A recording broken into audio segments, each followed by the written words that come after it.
여러분 반갑습니다.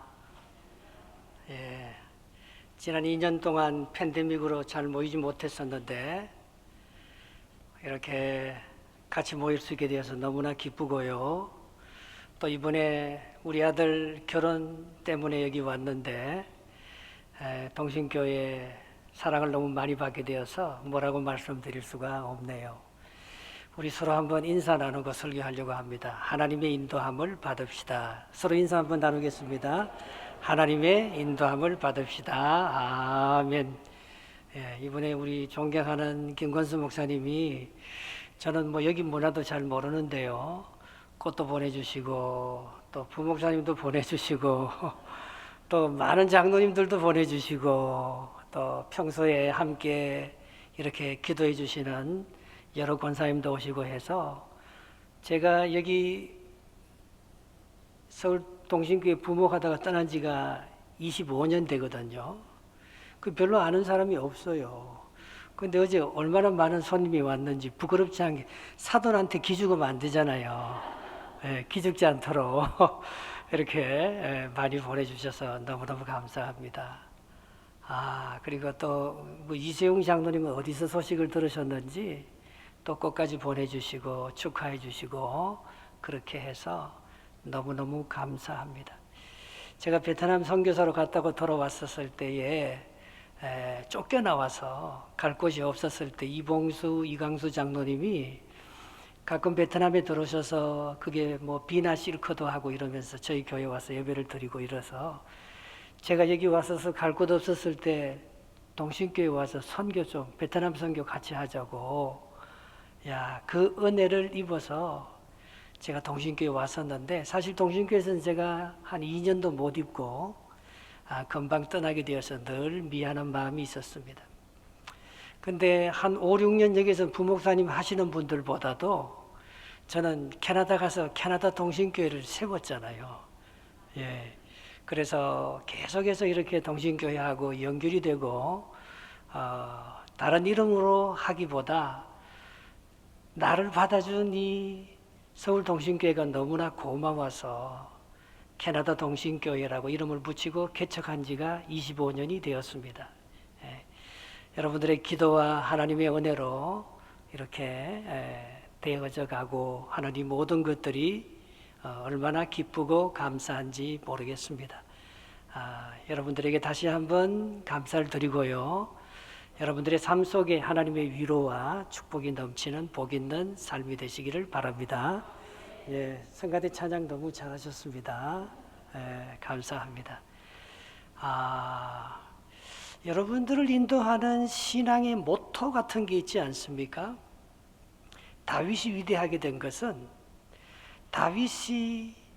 하나님이 다윗을 만나니까 내 마음에 합한 사람이라고 하고 다윗을 통해서 내 뜻을 다 이루겠다고 했는데 도대체 다윗의 신앙은 어떠했길래 하나님께서 그렇게 그를 사랑했고 그를 통해서 예수 그리스도를 보내주고 인류를 구원하는 놀라운 역사의 시발점으로 삼은 다윗의 신앙의 뿌리가 뭔가, 다윗의 모토가 뭔가, 그걸 한번 생각해 보았을 때 이 오늘 시편 23편에서 고백하는 것처럼 그는 하나님의 인도함을 받는 사람이었다는 것입니다.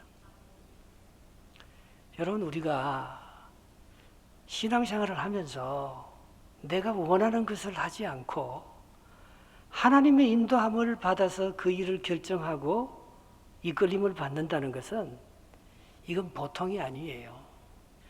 성전을 그렇게 짓고 싶어도 너는 안 돼. 피를 많이 흘렸어. 너 이후의 아들이 솔로몬이 성전을 지을 거야 하면 그 인도함에 맡기고, 그렇게 사울 왕이 자기를 죽이려고 하는 원수 같은 왕 앞에서도 보복하지 아니하고 기름 부은 종을 건드리면 안 돼. 그렇게 말했을 때 그 음성에 순종해서 끝까지 사울을 살려내고 하는 이 다윗이 하나님의 인도함을 받는 거라는 것은 도대체 무엇을 가리켜서 인도함을 받느냐는 것입니다.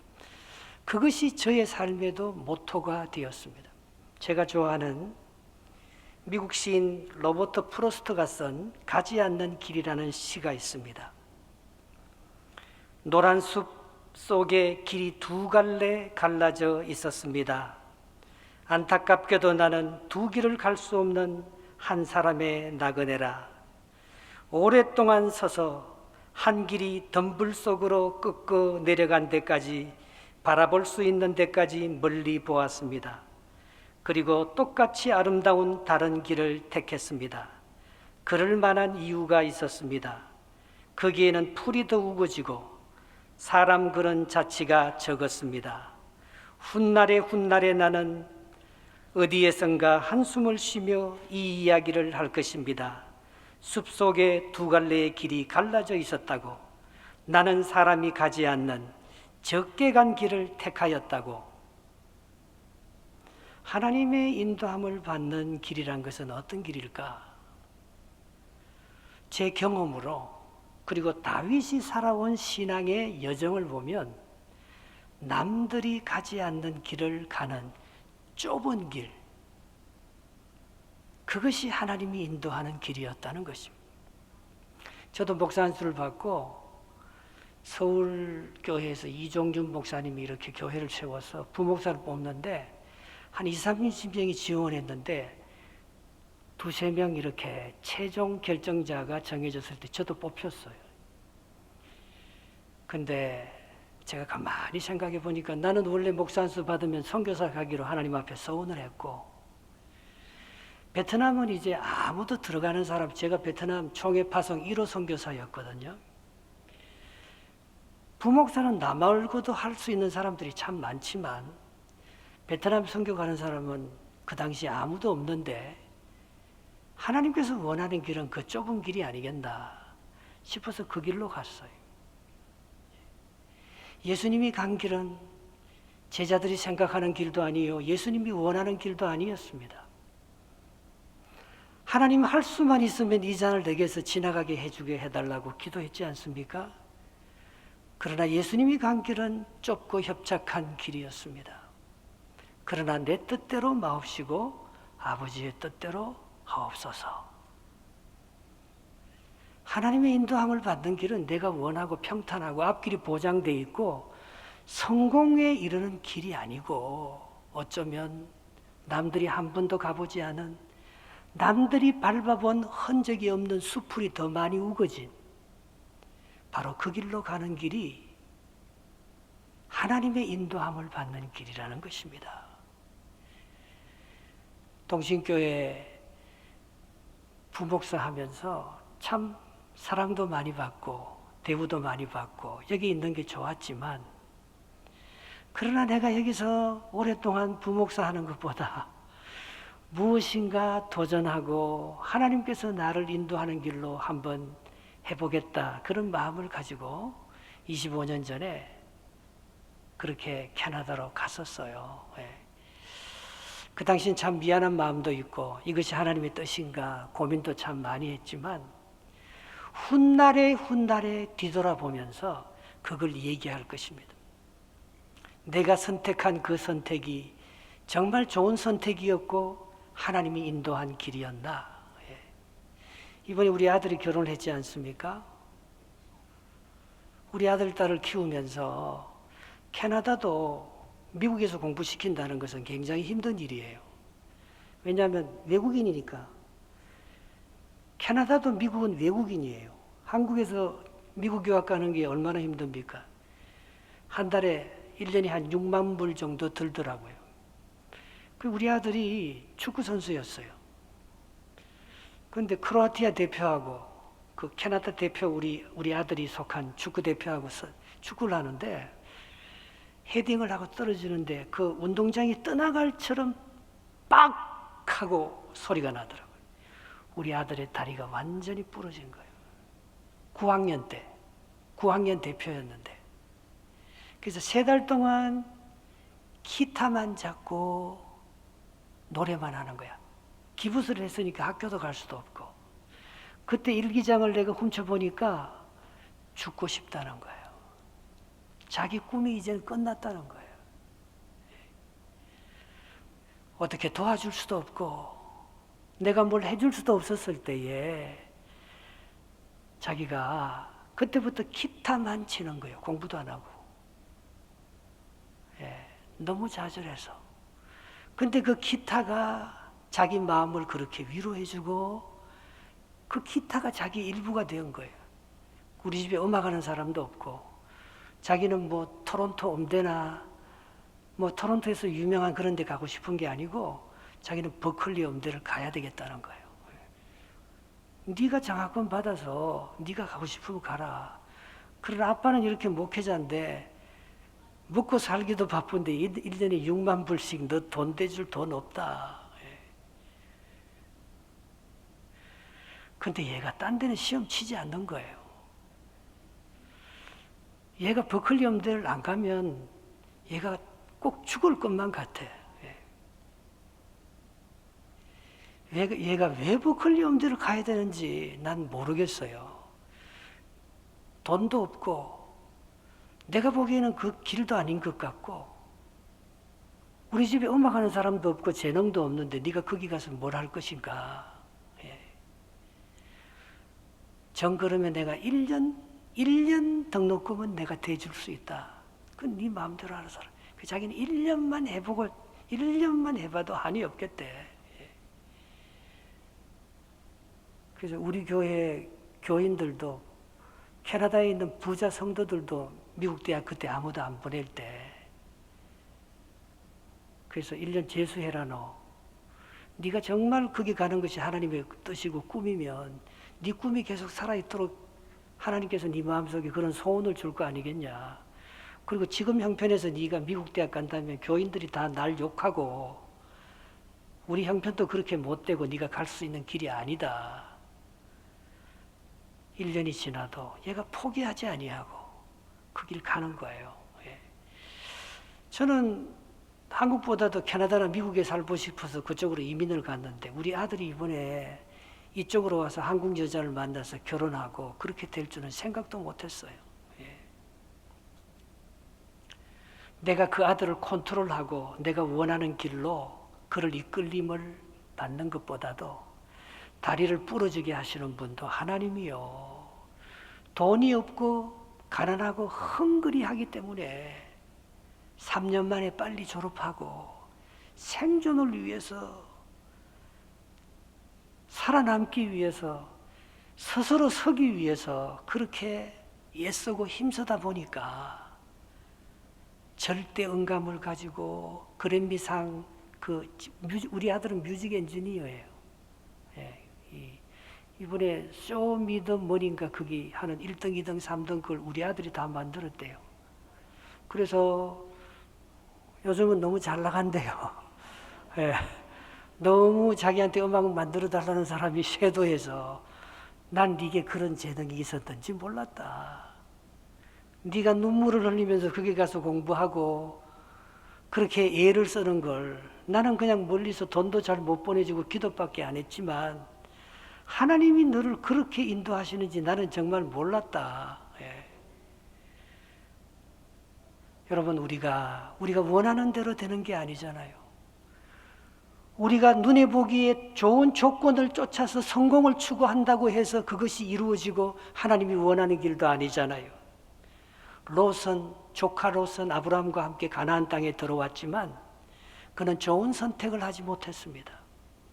롯의 목자도 부자가 되고 아브라함의 목자도 부자가 되어서 서로 다투고 싸울 때에 아브라함은 큰 통으로 양보를 합니다.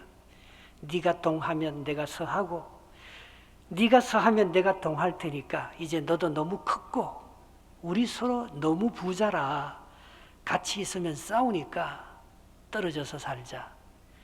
그때 조카 롯이 하나님의 인도함을 받았으면 얼마나 좋았겠습니까? 그때 기도하고 하나님 내가 어느 쪽으로 가야 됩니까? 그걸 묻지 않았어요.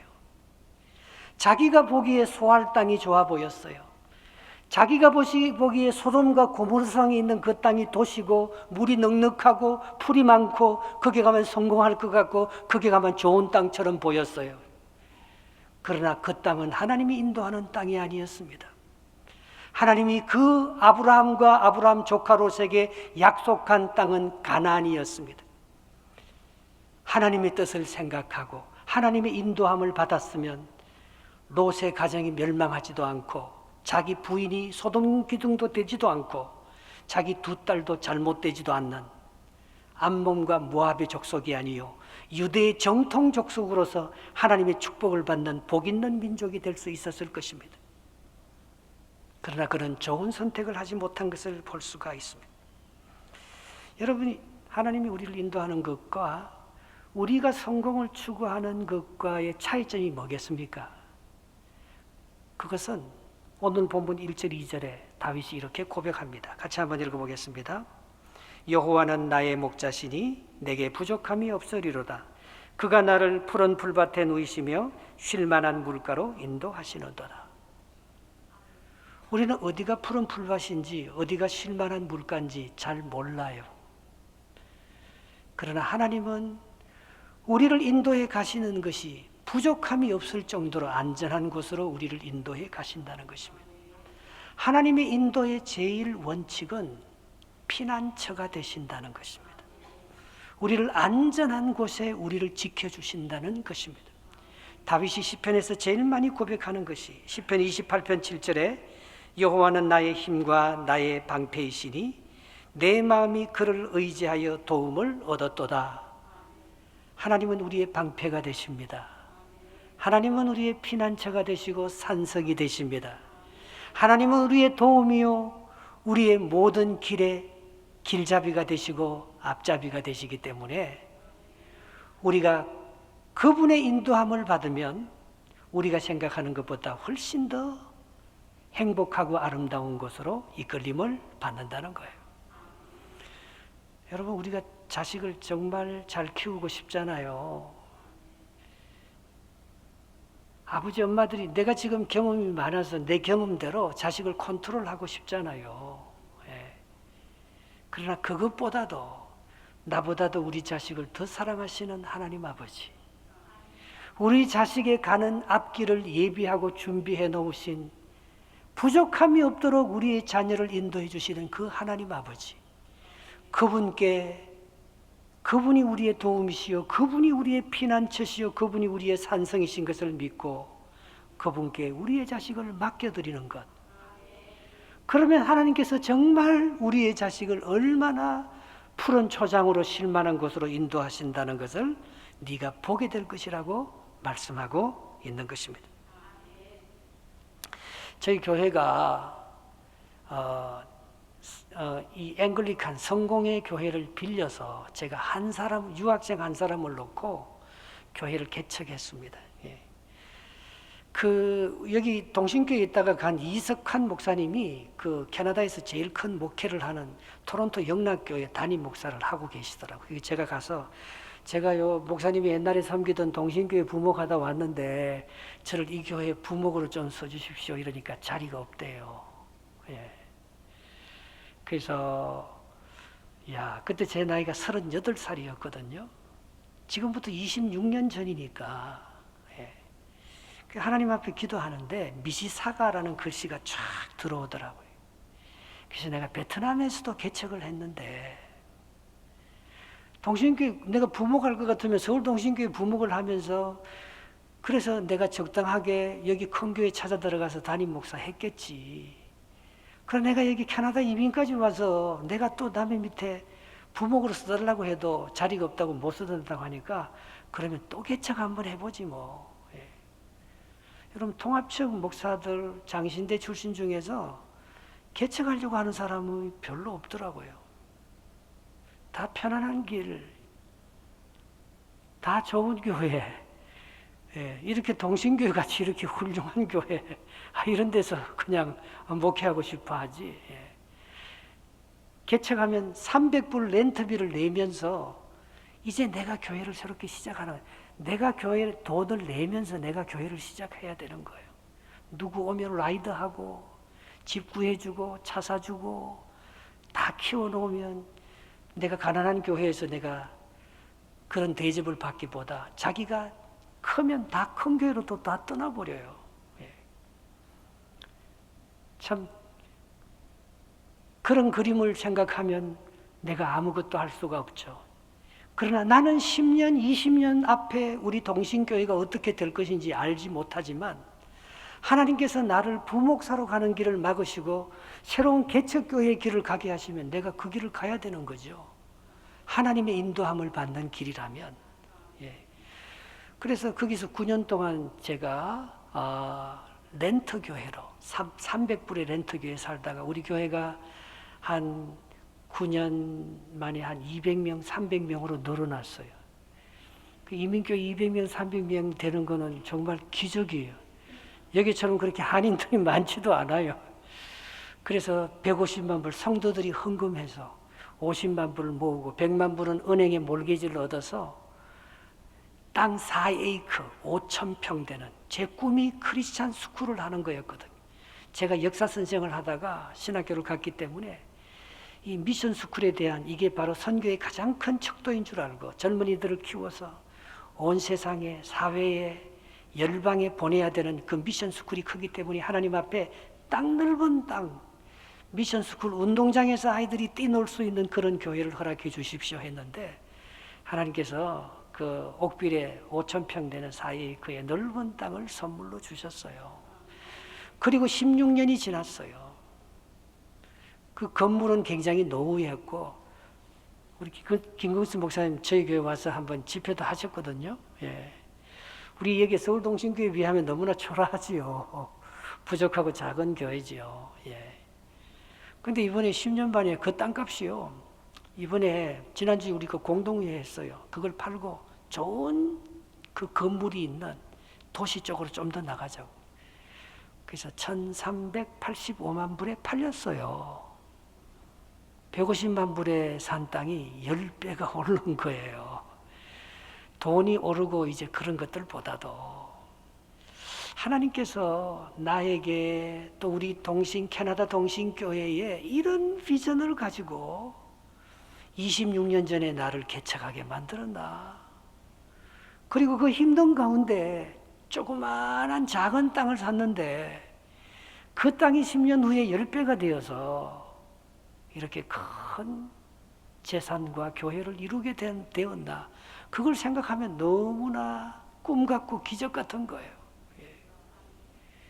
그건 제가 한 것도 아니고 우리 성도들이 한 것도 아니고 자기들이 뭐 건축원금 내어서 이렇게 아름다운 교회를 진 것도 아니에요.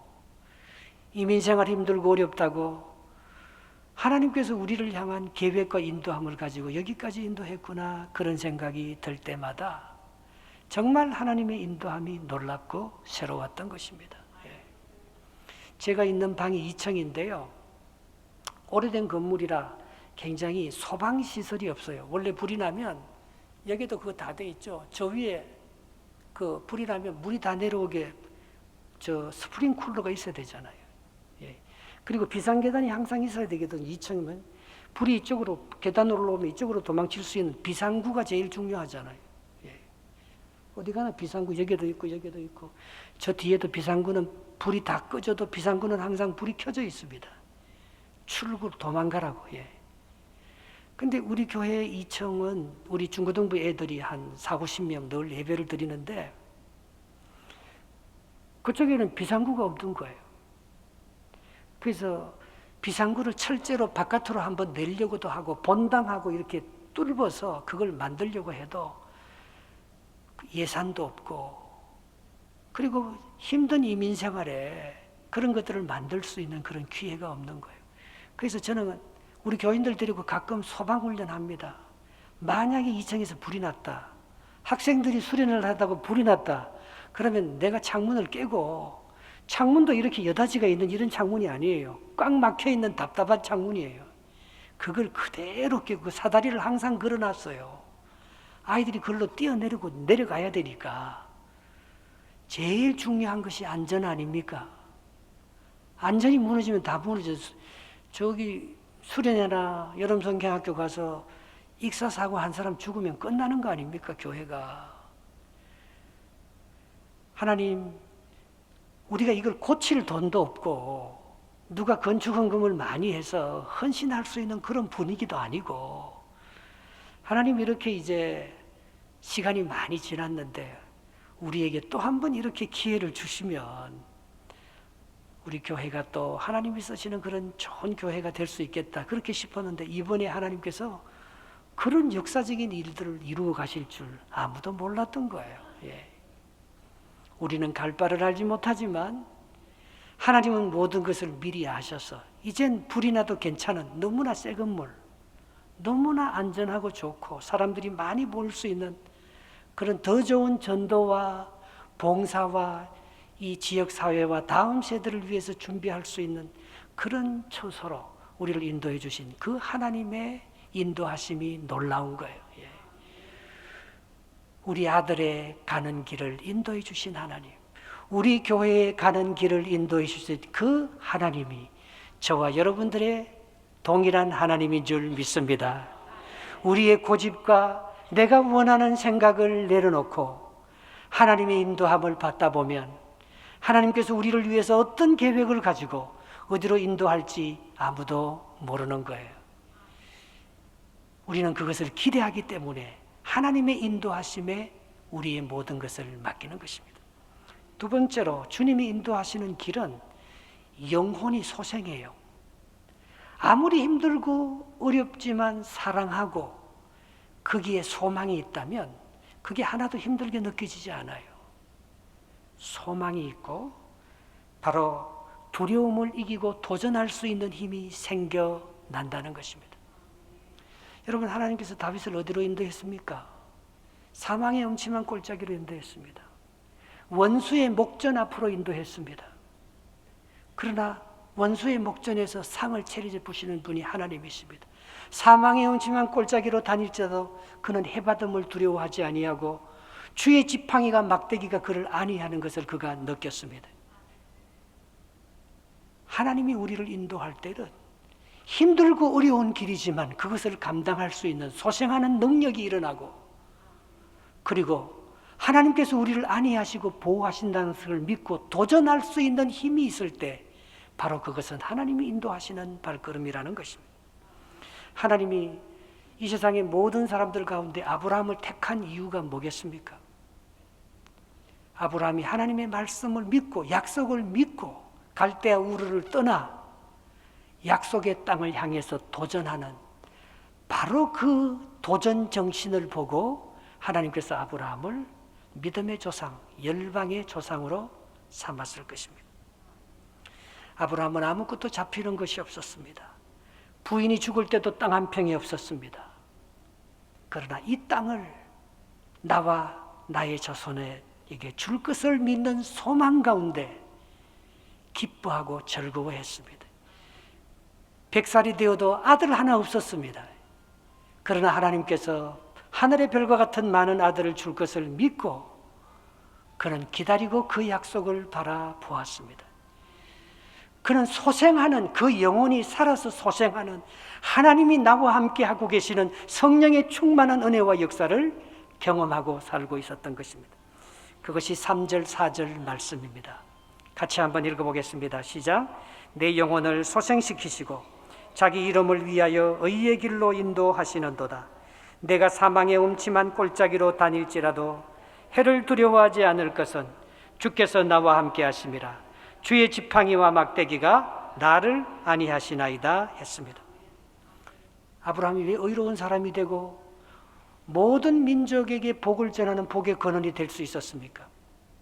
창세기 15장 6절 7절에 아브라함이 여호와를 믿으니 여호와께서 이를 그의 의로 여기시고 또 그에게 이르시되 나는 이 땅을 내게 주어 소유를 삼게 하려고 너를 갈대아인의 우르에서 이끌어낸 여호와로라. 그렇게 말했습니다. 저는 만주벌판에서 일제시대 때 조국의 독립을 꿈꾸며 선구자의 노래를 부르며 일본 후쿠오카 감옥에서 서시를 쓰면서 죽어간 윤동주 시인을 좋아합니다. 그들은 후쿠오카 감옥이나 만주벌판에 뛰어다니면서도 피곤하지 않았습니다. 죽음을 두려워하지 않았습니다. 그들의 영혼이 소생했기 때문에 우리의 민족이 독립해서 우리의 후손들이 일본을 넘어서 온 열방을 넘어서 더 큰 역사를 이룰 것이라는 소망을 바라보고 아브라함처럼 이 땅의 뿌리가 되는 그런 역사를 만들어냈기 때문에 그렇습니다. 바벨론 포로로 끌려간 이스라엘 백성들이 그발 강가에서 예루살렘 무너진 성전을 향해서 히브리 노예들의 합창을 부르면서 그들이 눈물을 흘리면서 하나님께서 반드시 우리를 다시 저 땅으로 돌려보내어서 우리 민족을 재건할 것이라고 그들이 믿었지 않습니까? By the rivers of the Babylon, 바벨론 강가에서 예루살렘 성전을 향하여 하나님께서 우리 민족을 버린 게 아니다. 예루살렘이 망한 게 아니다. 우리를 온 열방에 흩어지셔서 아브라함의 꿈을 이루려고 하고 다시 예루살렘을 회복시켜 주시면서 하나님께서 이루게 하시는 그 역사를 믿음으로 바라보면서 눈물을 흘리면서 히브리 노예들의 합창을 부르면서 하나님을 바라본 그들의 영혼은 소생하고 있었기에 그들은 무너질 수가 없었습니다. 그것보다 더 위대한 것은 바벨론에 살면서도 바벨론을 저주하지 아니하고 바벨론 왕 느부갓네살 왕이 꾼 꿈을 해석해 주면서 바벨론의 제상이 되는 다니엘, 사드락과 메삭과 아벳노고 같은 그 위대한 인물이 있었기에 오늘의 이스라엘이 있었고 오늘의 저 선민들이 온 열방에 흩어져서 하나님의 복음을, 하나님의 나라를 선교할 수 있었다는 것입니다. 제가 부목사 생활할 때 저는 봉고차를 교회에서 주어서 타고 다녔습니다. 그거는 경유를 썼었어요. 그런데 지금은 경유값이 휘발유값보다 더 비싸서, 그때는 경유가 싼 차였는데 이제는 휘발유 차는 차들이 싼 차였어요. 그런데 저도 이제 얼마 전에 캐나다에서 휘발유 값이 너무 비싸니까 하이브리드로 바꿨어요. 그러니까 제가 제 아이들이 있는 토론토에서 뉴욕까지 가면 800km인데 기름 한 번 넣으면 600km밖에 못 뛰거든요. 하이브리드는 800, 900km까지 뛰더라고요. 근데 요즘에 이제 다음에 차 살 때는 하이브리드도 아니고 전기차를 사야 돼요. 예. 전기차가 3분의 1 값도 이제 안 나가니까요. 예. 환경 오염도 안 시키니까 조금 있으면 이제 전기차도 아니에요. 수소차 지금 개발하고 있습니다. 예. 만약에 그런 것들을 개발하지 않았다면, 그 앞을 향해서 도전하는 사람이 없었다면 우리 대한민국이 이렇게 잘 살게 되고 희망찬 사회가 될 수 있었겠습니까? 이건희 회장이 마누라하고 자식 빼고는 다 바꾸라고 했는데 요즘 다시 삼성에서 그런 말을 하대요. 내가 왜 이렇게 큰 투자를 하는지 모르겠다. 나는 숫자에 대한 관심은 없다. 그러나 죽을 각오로 오직 그 번쩍이는 지혜, 그걸 위해서 나는 무작정 투자할 뿐이라고 했어요. 그때마다 미국과 일본이 경쟁하면서 한국을 살려주고 삼성을 살려줬기 때문에 여기까지 온 것이지, 내 힘으로 여기까지 삼성이 오지도 않았고 우리 민족이 여기까지 올 수도 없었다는 거예요. 다윗이 사망의 음침한 골짜기로 들어가서 끝까지 사울을 살려주고 하나님의 인도함을 받을 때에 다윗이 위대한 왕이 되고 그를 통해서 하나님의 역사를 이루어 갔었는 거지, 다윗이 한 거는 특별한 게 없습니다. 우리가 하나님을 의지하고 믿음으로 주님이 걸어가는 그 길을 선택하며 갈 때에 하나님께서 우리의 영혼을 소생시켜, 맞다, 그 길이 맞다, 내가 너와 함께한다, 내가 너를 안위하고 지켜주고 있다. 우리가 그것을 느낄 때마다 우리는 아무리 힘들고 어려운 일이 있어도 그것을 포기하지 아니하고 그 길로 갈 수 있지 않겠습니까? 하나님이 인도하시는 길은 선하십니다. 하나님이 인도하시는 길은 인자하십니다. 그것이 끝까지 우리를 따라다니기 때문에 우리는 무엇을 해도 망하지 않습니다. 하나님이 우리와 함께 하시면 누가 우리를 대적할 수가 있겠습니까? 원수의 목전에서도 상을 차려주시고 좋은 길로 인도하시는 분이 바로 하나님이신 것입니다. 5절 6절 말씀 한번 읽어보겠습니다. 주께서 내 원수의 목전에서 내게 상을 차려주시고 기름을 내 머리에 부으셨으니 내 잔이 넘치나이다. 내 평생의 선하심과 인자하심이 반드시 나를 따르리니 내가 여호와의 집에 영원히 살리로다. 아멘. 전화 받아도 괜찮아요. 꼭 중요한 거 있으면 받으세요. 예. 우리 교회 이신혜 권사님이라고 계시는데요.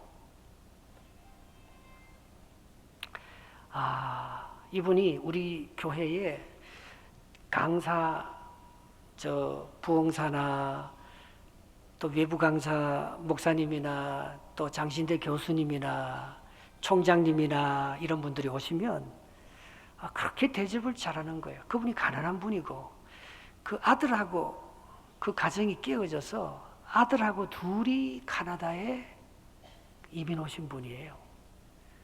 근데 그 혼자 사시는 과부가 어떻게 그렇게 사람이 오면 잘 대접을 하나 알아봤더니만 그 할아버지가 평양신학교 8기 이상조 목사님인데 그 아들 아버지, 그러니까 이신혜 권사님 자기 아버지가 서울영락교회 그 창립 멤버였어요. 신의지 출신인데.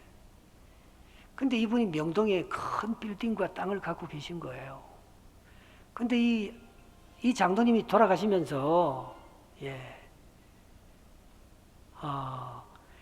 그 당시 300억 정도 되는 명동 땅을 그 자식들한테 주지 아니하고 장신대에 이상조, 자기 할아버지 이름, 목사 이름을 따서 이상조 목사 기념도서관 하면서 그걸 바친 거예요. 지금도 장신대 가면 도서관이 이상조 목사 기념도서관으로 되어 있어요. 그 손녀가 우리 교회 그 혼자 살아가시는 이신혜 권사님이에요. 그때는 자기가 아버지를 그렇게 원망했대요. 아니 우리 아버지가 자기 신앙 좋다고 자기에게 물어보지도 않고 그 당시 수백억 되는 돈을 장신대 다 갖다 바쳤다고 자기들은 유산도 못 받고 너무 힘들다고.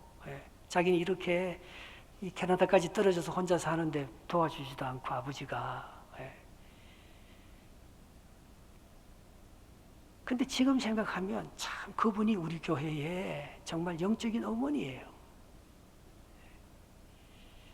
그분 때문에 교회가 연합이 되고 그분이 굉장히 지성적인 사람인데요. 아주 영적으로 뛰어난 사람이라서 저도 얼마나 힘이 되는지 몰라요. 그래서 제가 여기 지금 서울에 아들 결혼하려고 나와 있는데 지난 화요일 날 갑자기 장례가 나서 그분이 돌아가셨어요. 85세로.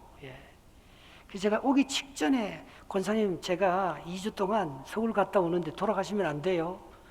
제가 와서 내가 권사님 장례 치를 때까지 정신 똑바로 차리고 살아 계셔야 돼요.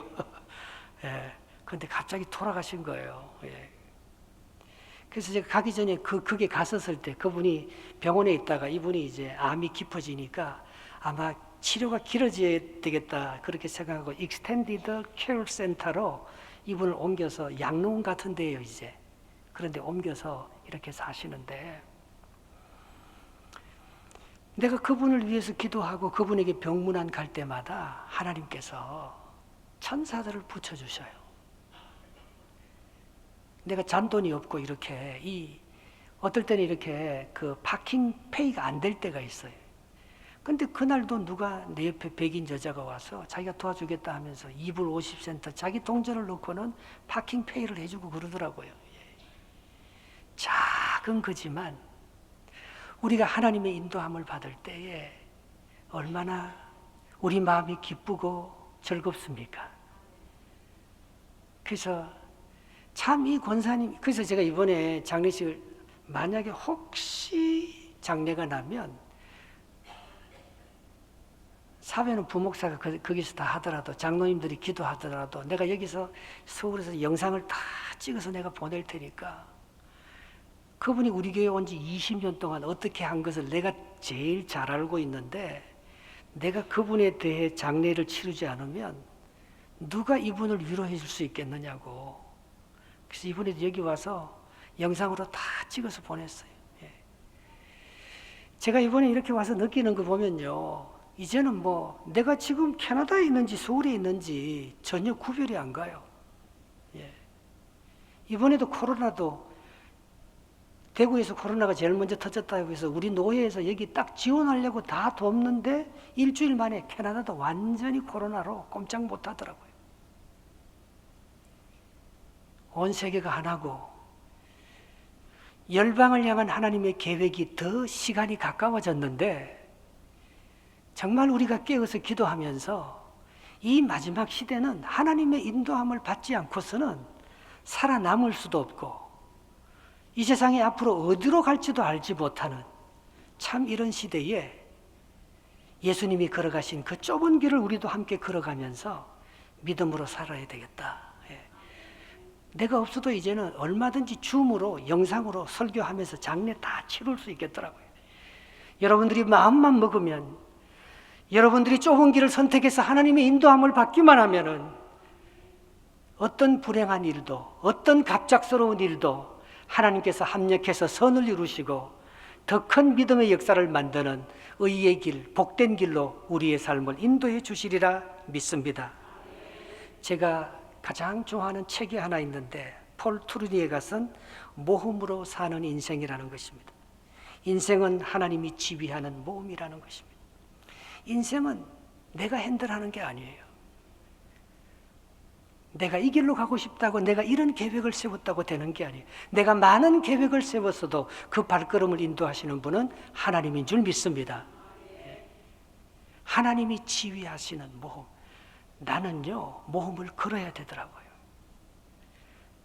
마르틴 루터가 내일 지구의 종말이 온다고 해도 오늘 한 그루의 사과나무를 심겠다고 했는데, 지구의 종말은 내일 올지 모레 올지 모르겠지만 오늘 내가 할 일은 하나님의 좁은 길을 선택하면서 주님이 원하는 그 길로 내가 걸어갈 때에 하나님께서 역사를 만들어 가실 줄 믿습니다.